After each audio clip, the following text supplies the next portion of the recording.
Good evening, keluarga Malaysia. I'm Brendan Paul, and this is News at 10. Our top stories tonight. Immunocompromised among those recommended for second booster jab.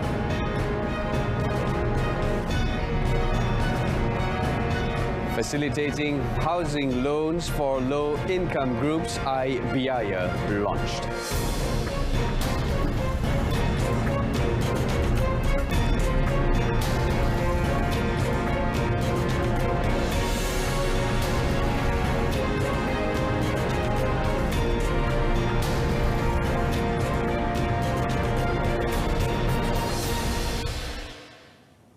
Thanks for joining us. Now, the Ministry of Health, MOH, is recommending a second booster shot for individuals aged 60 and above with severe comorbidities, as well as for children aged 12 and above who are immunocompromised.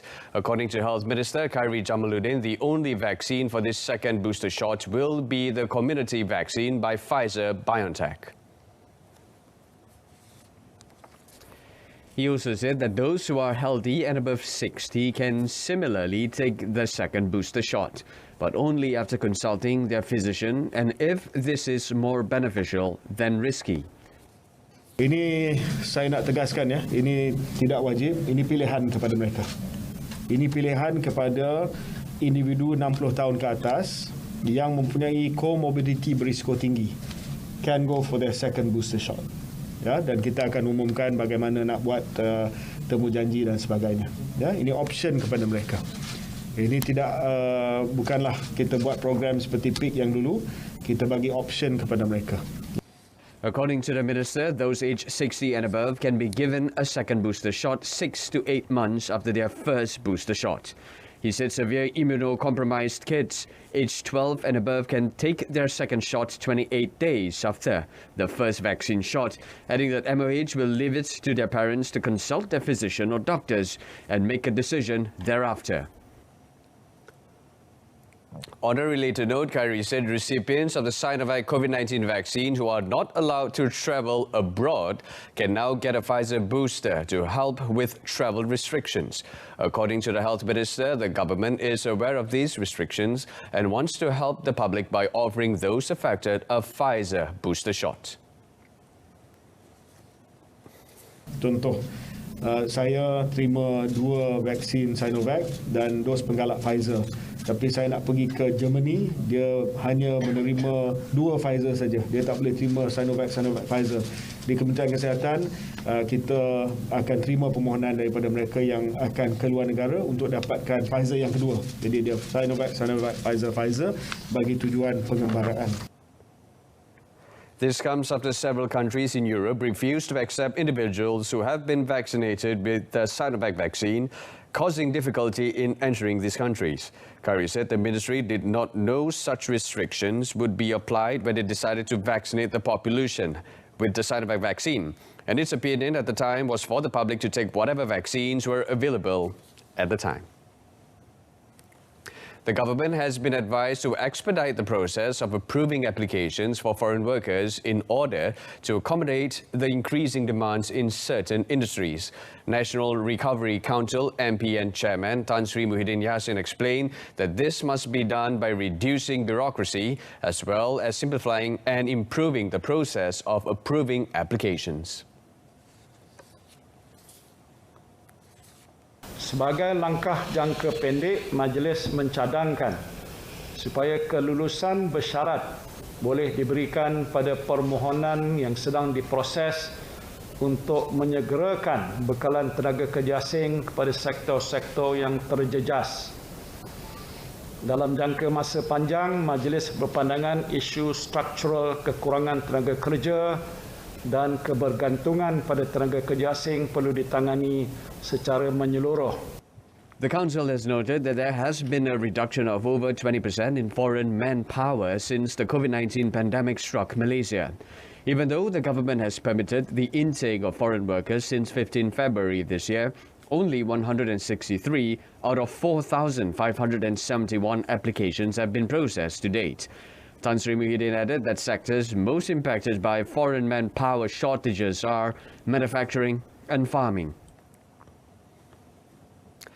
The Ministry of Housing and Local Government KPKT and the Ministry of Finance MOF today launched the IBII initiative as part of the government's efforts to facilitate housing loans to the M40 and B40 low-income groups. During the IBII launching ceremony in Petaling Jaya today, Housing and Local Government Minister Datuk Sri Rizal Merican Naina Merican said, in line with the One Family, One Home objective, the IBII initiative is an integrated step to align all initiatives under one roof. 3 initiatives offered under IBII are improvement to the existing scheme, namely Housing Credit Guarantee Scheme through Syarikat Jaminan Kredit Perumahan Berhad with an allocation of 3 billion ringgit, My First Home Scheme by Cagamas SRP Berhad, and Prima Rent-to-Own Scheme by Prima Corporation Malaysia, Prima. Kalau ambillah satu simulasi, kalau 300,000 rumah, kalau 10% ataupun 90% pembiayaan bererti dia kena bayar 30,000. Dengan kos-kos yang lain dia perlu membayar sekitar lebih kurang 34,000. Tapi dengan adanya skim Prima RTO ini, mereka hanya akan masuk dengan bayaran yang jauh lebih rendah. Malahan mereka juga membayar hanya sekitar RM600 sebulan untuk tempoh 5 tahun pertama bagi rumah yang berkos 300,000. According to Datuk Sri Rizal, KPKT implements this initiative anchored on the availability of affordable housing in strategic locations, biases capability whereby the ministry also gets advice from various stakeholders, including Bank Negara Malaysia, as well as financing facilities for the B40 and M40 groups. Applications for the PRANTI SISWA Keluarga Malaysia package, which opens tomorrow, is aimed towards higher education institute IPT students who are truly in need.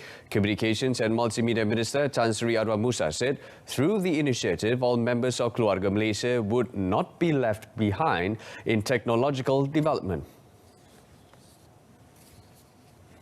Kita berharap permohonan bagi mereka yang benar-benar memerlukan dan belum ada peranti. Bukan semestinya bila B40 semua sekali memohon. Kenapa saya kata begitu? Supaya kita mempunyai jumlah yang cukup untuk semua yang memerlukan, dan daripada anggaran jumlah yang telah kita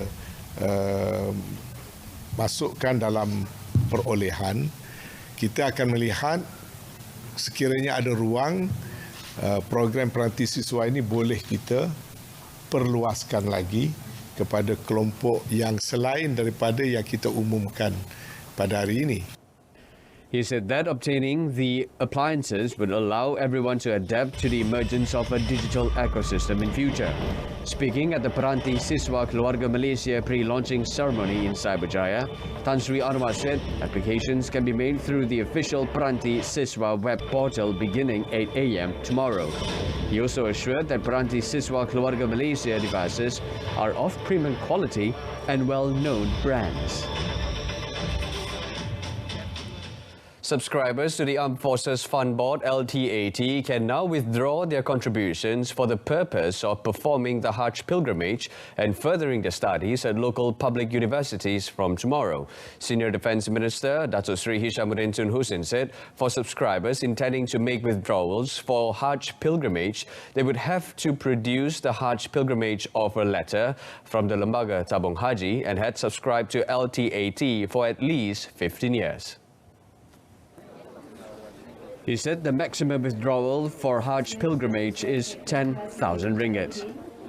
Dengan pengeluaran ini, pencarum yang telah menerima surat pengesahan tawaran mengerjakan haji dari Lembaga Tabung Haji serta telah mencarum sekurang-kurangnya 15 tahun dengan LTAT, pengeluaran pendidikan. Pencarum yang mengikuti peringkat pengajian, diploma, ijazah, ijazah sarjana atau PhD di Universiti Awam Tempatan boleh mengeluarkan wang caruman dengan jumlah maksimum 3,200 bagi pembayaran balik jumlah pendaftaran untuk semester pertama.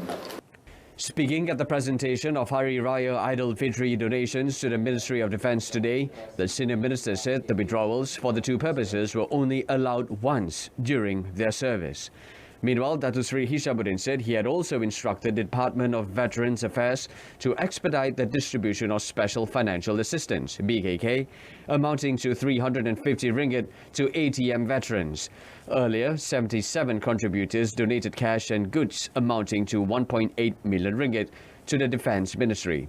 A total of 15,000 bags containing Hari Raya goodies will be distributed to ATM personnel working at the border in and outside the country, including those serving under the United Nations like in Mindanao, in the southern Philippines under the International Monitoring Team.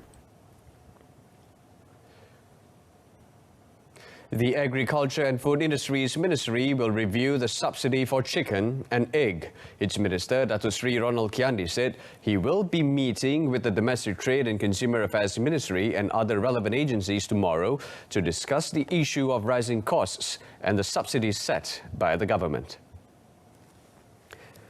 He said the ministry is aware that the cost of chicken supply is higher than the ceiling price set by the government.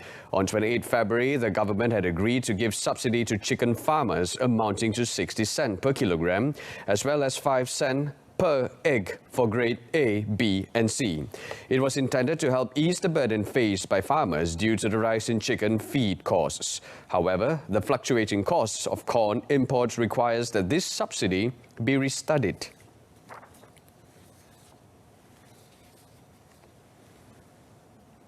Pasaran ayam melebihi daripada kos untuk mengeluarkan ayam lebih daripada harga shilling RM8.90 yang dikenakan oleh kerajaan.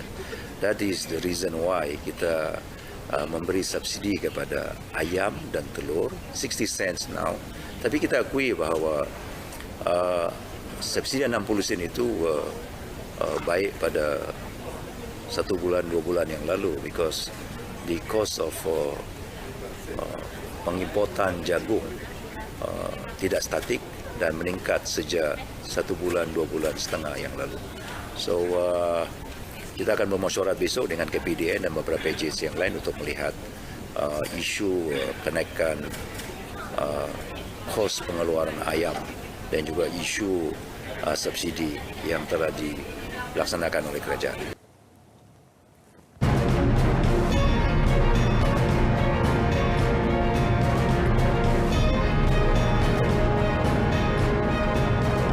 Coming up next, drastic increase of traffic volume during Idul Fitri season.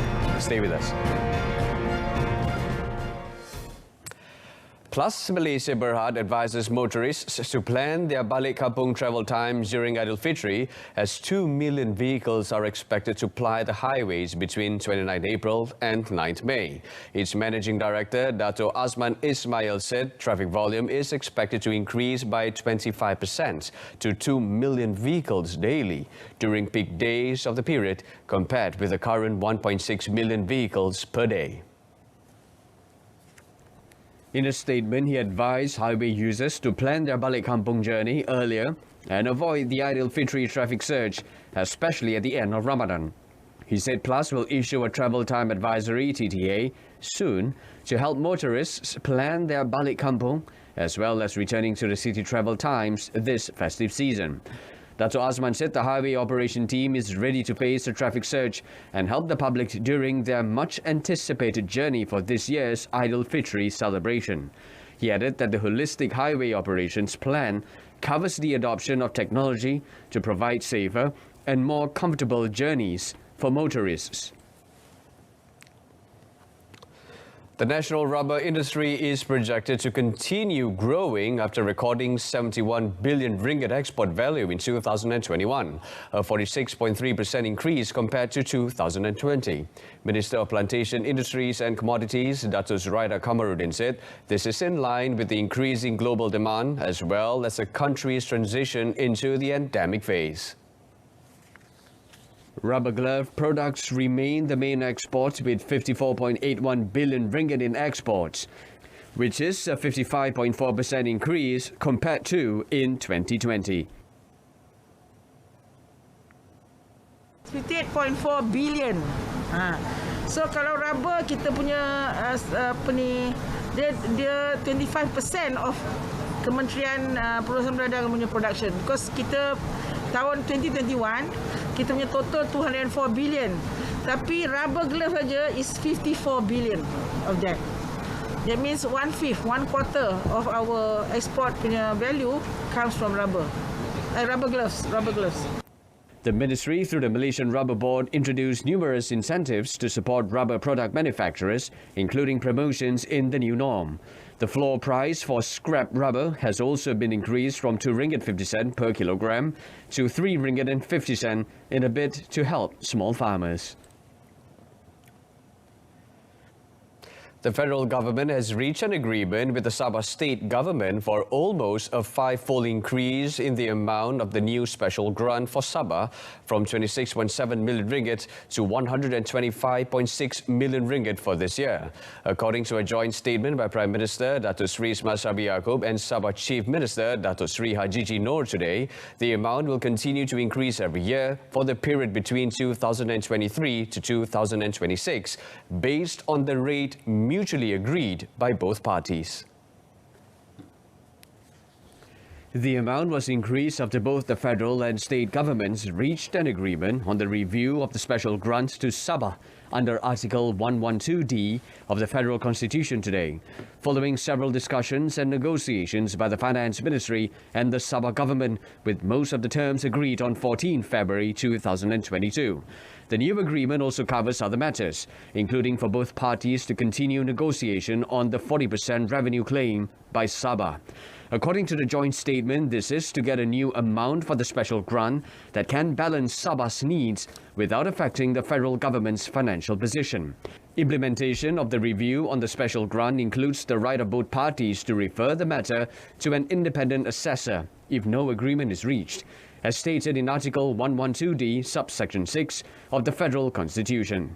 They also agreed the data and information on the financial position of the federal government, as well as the needs of the Sabah government pertaining to the cost of state services, which will be taken into account in the process of reviewing the special grant.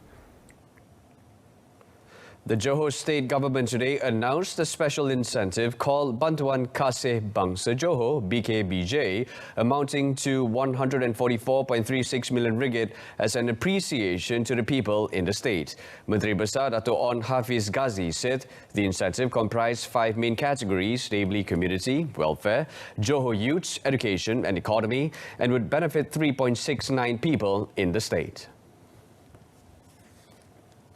Pengagihan bantuan ini akan dilakukan secara berperingkat dalam masa terdekat. InsyaAllah, ramai rakyat Johor yang akan menerima bantuan ini menjelang sambutan Hari Raya Aidilfitri. Namun, disebabkan faktor masa, ada juga yang akan menerima bantuan ini sejurus selepas Hari Raya. Among the initiatives announced are that all households in the state will receive 10 kg of rice and 300 ringgit aid to gig workers, taxi and e-hailing drivers, and food delivery riders, public and express bus drivers, and registered fishermen. As for the tithe recipients, they will be receiving a special Aidilfitri assistance of 400 ringgit. Other initiatives include the exemption of 2022 rent payments for People's Housing Project (PPR) tenants, and Rumah Sewa Kerajaan tenants, as well as aid to children who became orphan because of COVID-19.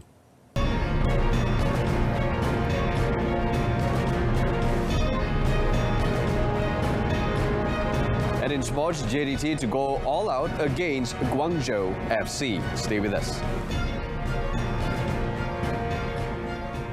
Johor Darul Tazim JDT head coach Benjamin Mora has vowed that the Southern Tigers will not underestimate Guangzhou FC's second team when they face each other in their Group I 2022 AFC Champions League match at the Sultan Ibrahim Stadium tomorrow night. He said for the Southern Tigers, the 8-time Chinese Super League winners are still considered a threat, even though they will not be fielding their main squad, but a team of younger players.